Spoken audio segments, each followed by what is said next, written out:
اور مسلم پرسنل لا بورڈ کے شعبوں میں سے اصلاح معاشرہ بھی ایک اہم شعبہ ہے۔ معاشرتی خرابیوں کو دور کرنے کے لیے، مسلمانوں کو ان خرابیوں کی طرف متوجہ کرنے کے لیے یہ شعبہ کام کرتا ہے۔ میں حضرت مولانا عبدالمالک صاحب کی خدمت میں درخواست کرتا ہوں کہ تشریف لا کر وقت کا خیال رکھتے ہوئے اپنے خیالات کا اظہار فرمائیں۔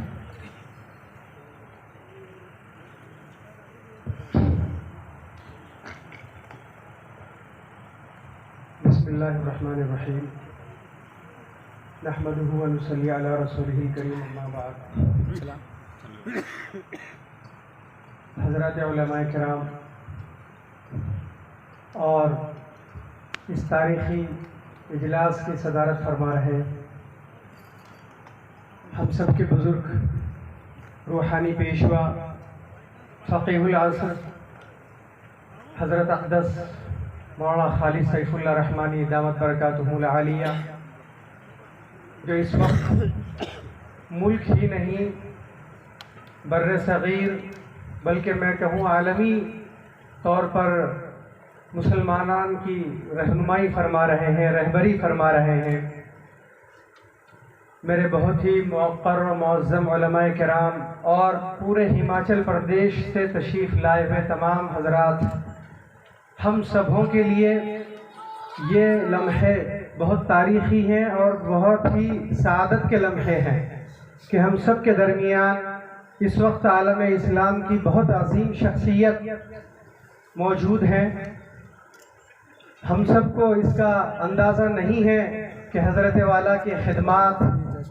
اور حضرت والا کی جو رہنمائی ہے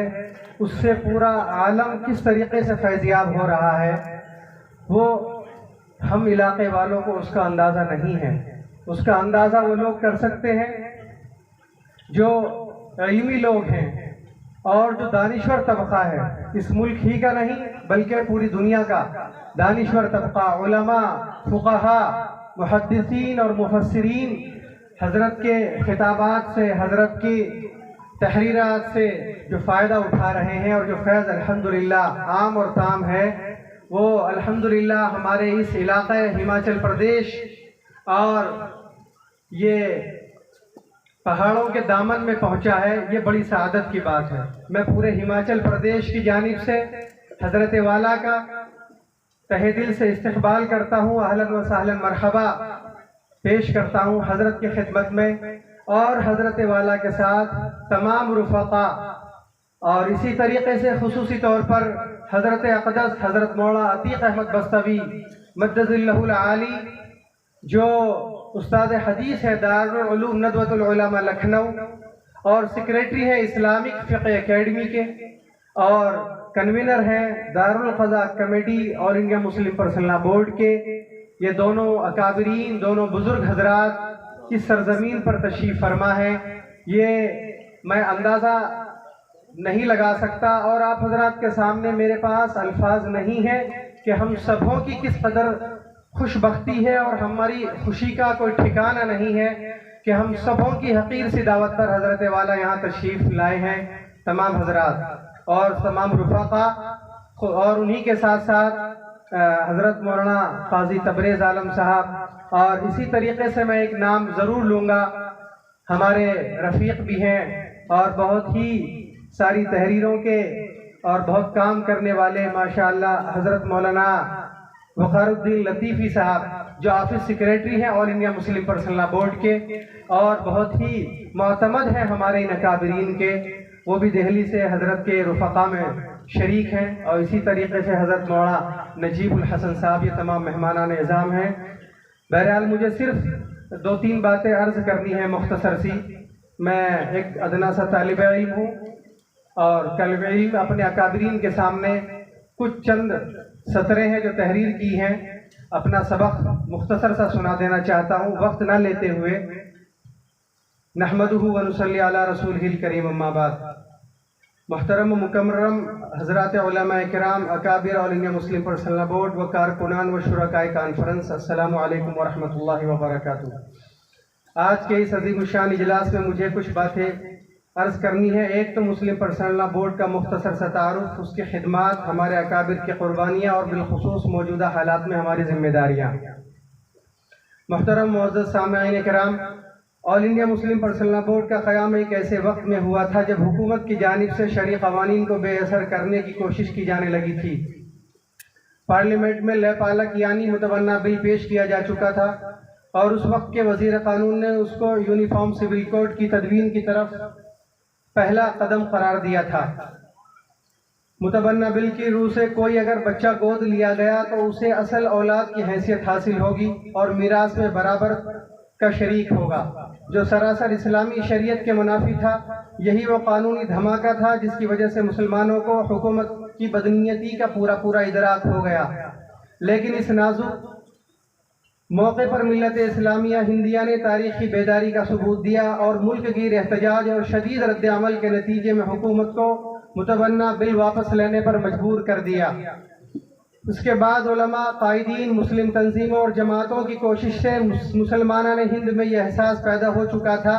کہ اگر ان کوششوں کا مقابلہ پوری ملت اسلامیہ اتحاد و اتفاق کے ساتھ نہ کرے تو شریعت کے قوانین کو ختم کرنے کی سازش کامیاب ہو جائے گی۔ پھر مسلمانوں کے مختلف مسالک کی عظیم اور بڑی شخصیات ایک پلیٹ فارم پر جمع ہوئیں اور حضرت مولانا منت اللہ رحمانی صاحب، امیر شریعت، اور حکیم الاسلام حضرت قاری مولانا طیب صاحب، محتمم دارالعلوم دیوبند نے تحریک شروع کی۔ چنانچہ دسمبر 1972 کو عروس البلاد ممبئی میں تاریخ ساز کنونشن منعقد ہوا۔ یہ کنونشن مسلمانوں کے اتحاد کا نمائندہ اجتماع تھا جس میں اتفاق رائے سے مسلم پرسنل لا بورڈ کا قیام عمل میں آیا۔ پھر اجلاس حیدرآباد منعقدہ اپریل 1973 میں اس کی باضابطہ تشکیل عمل میں آئی۔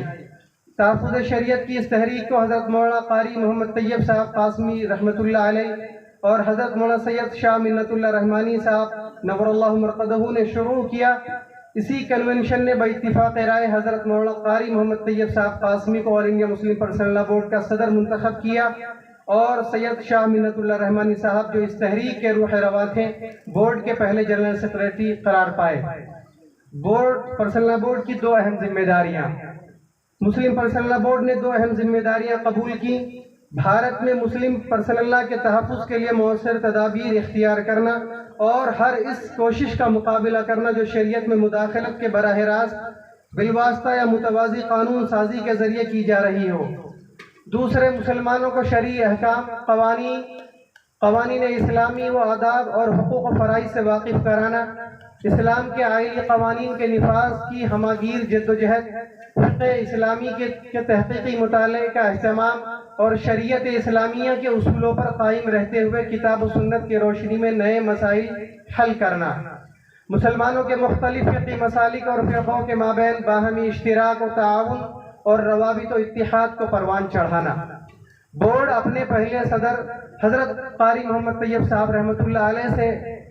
لے کر کے حضرت مولانا سید محمد رابع حسنی ندوی رحمۃ اللہ علیہ اور ان کے بعد فقیہ العصر حضرت مولانا خالد سیف اللہ رحمانی مدد اللہ العالی، جو اس وقت ہمارے درمیان اور پرسنل لا بورڈ کے صدر محترم ہے، اپنے قیام کے بعد سے ہی مسلمانوں کے اہم مسائل کے سلسلے میں رہنمائی اور رہبری کا کام کر رہا ہے۔ مسلم پرسنل لا بورڈ ہر موقع پر اور ہر مرحلے میں تحفظ شریعت کا کام انجام دے رہا ہے اور عوامی بیداری کا سلسلہ جاری ہے۔ یہاں ملک میں ایک سلگتے ہوئے مسئلے کی جانب توجہ ضروری ہے اور اس بات کی وضاحت بھی ضروری ہے کہ مسلم پرسنل لا میں حکومت اور عدلیہ کی مداخلتوں کے امکان کو ختم کرنے کے لیے یہ ضروری ہے کہ مسلمان 3 محاذ پر کام کریں۔ نمبر ایک یہ کہ ہم تحفظ شریعت، تحفظ دین کی لڑائی میں عوام کو شامل کریں اور مسلمانوں کو شریعت کے تعلق سے اس طرح بیدار کریں کہ وہ خود اپنی عائلی زندگی میں اس پر عمل کر کے دکھائیں اور انہی میں اپنے عائلی تنازعات میں عدالتوں کی کم سے کم چکر لگانے پڑیں۔ نمبر 2 یہ کہ ہم مسالک سے اوپر اٹھ کر اپنی صفوں میں اتحاد پیدا کریں اور اپنے داخلی فقہی اختلافات کو باہمی دشمنی و منافرت کا سبب نہ بننے دیں۔ تیسرے یہ کہ تحفظ شریعت پر وقتی ہنگاموں کے بجائے ایک طویل المیعاد منصوبہ بنائیں تاکہ وقتی مسائل ہماری انرجی کو بار بار ضائع نہ کریں اور نہ ہی مسلم مخالف طاقتیں اپنی چالوں میں بھی کامیاب ہوں۔ واقعہ یہ ہے کہ جب تک خود مسلمان شریعت پر سختی کے ساتھ عمل آوری کو لازم نہ بنا لیں اور آئلی تنازعات باہم مل کر خود حل کرنے کی عادت نہ ڈال لیں، اس وقت تک مسلم پرسنل لا میں مداخلت کا امکان معدوم نہیں ہوگا۔ اس تعلق سے علماء، ذمہ داران مدارس اور ائمہ مساجد پر سب سے زیادہ ذمہ داری عائد ہوتی ہے، کیونکہ مسلم عوام کی ایک بڑی تعداد انہی سے منسلک رہتی ہے۔ اگر شریعت کے تعلق سے یہ انہیں بیدار کرنے میں کامیاب ہو جائیں تو ہمارے بہت سے مسائل انشاءاللہ خود بخود حل ہو جائیں گے۔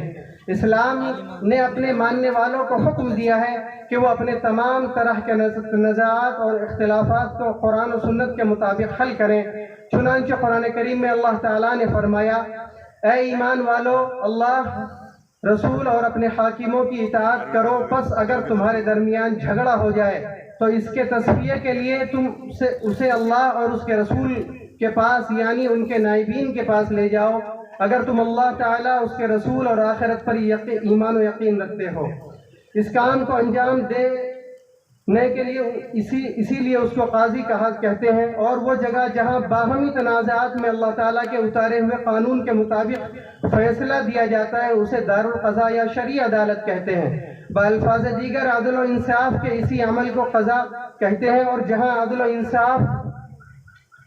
قائم کیا جائے اسے محکمہ قضا یا دارالقضاء کے نام سے جانا جاتا ہے۔